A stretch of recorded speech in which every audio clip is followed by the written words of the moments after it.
Daison Pursley, second in the Chili Bowl Nationals to Kyle Larson. That late slider you threw on the final restart, did you feel like that was your only opportunity? I mean, yeah, because once Kyle gets in a rhythm, it's pretty hard to break it. So I felt like I threw one and two just to try to pressure him, and then I got off of two so good I was like, oh crap, I'm gonna throw it again if he doesn't slide himself, and then. Yeah, I thought I got through three really good on the bottom, and then started sliding across the middle, and I'm like, oh, okay, this is probably clear. I'm gonna start racing here, and then yeah, once I almost got to the curb, he just drove around me, and that was kind of all she wrote. After that, I was just trying to chase him down, and yeah, just came up a little too short. Running that hard of pace up there on a tricky track like that, just not when you make a mistake is when it is. It's not if you do. So unfortunately, made a mistake coming to the white, and that's all she wrote.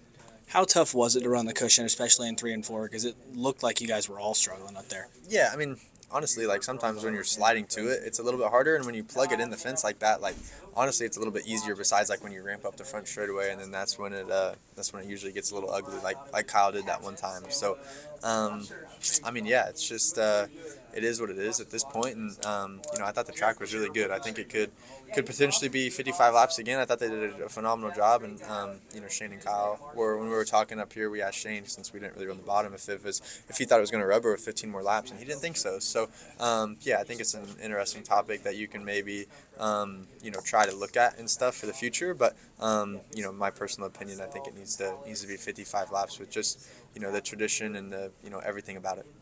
You mentioned the bottom. Did you feel like it just never came in there? Yeah, I mean, I don't think so. Like, I just think the top is so fast. Like, when you hit it right like that, it might even take rubber, and you might still be fast. So, the top might be faster if it did take rubber. So, I mean, again, it's like there's so many different circumstances about this place. That's what makes it so hard to win and everything. But that's what one reason why everyone keeps coming back for one of those little golden guys, and that's what makes it so hard to win.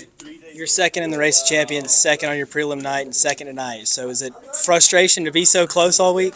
Yeah, I mean, absolutely. Like, you didn't come out of here with any sort of victory trophies. So yeah, I mean, it's frustrating. We know we got the speed. It's just those little things that you need here to go your way with a little bit of luck on your side, and sometimes we had it, sometimes we didn't, and we were on both sides of it. So yeah, there's always shoulda, coulda, woulda in any sort of racing. That's why it's an adrenaline rush, and we continue to do it.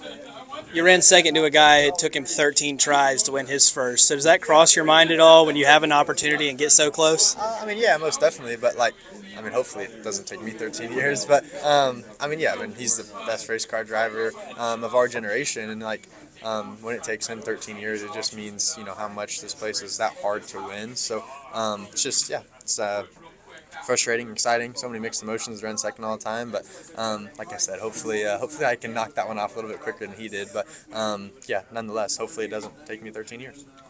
You were one of the loudest crowd reactions in here tonight. So as an Oklahoma guy who grew up in this area racing, how much does that mean to you? Yeah, I mean, it's huge. Like, just to come here with all the support, I feel like of any racing with what I went through and everything, the racing community as a whole is huge. And yeah, to come in here in an Oklahoma building and being an Oklahoma kid, it just puts a cherry on top of all of that, and makes it even special to walk inside this building. And of course, we want to keep that little golden guy here in Oklahoma, and we let it slip away this year. Final question for you. If and when you ever win that drill, are you going to celebrate with the Rowdies? Who knows what I'll do, honestly. Like, sometimes I get called an emotionless person for some of the wins I do and everything, but I don't know. There's no telling. I might burn the place down or something. There's no telling, but yeah, hopefully that day comes soon enough, and we can circle back to that question. Thank you. Steven Stump of Frontstretch.com here. Come back for more great racing videos, and if you like us, don't forget to hit that subscribe button.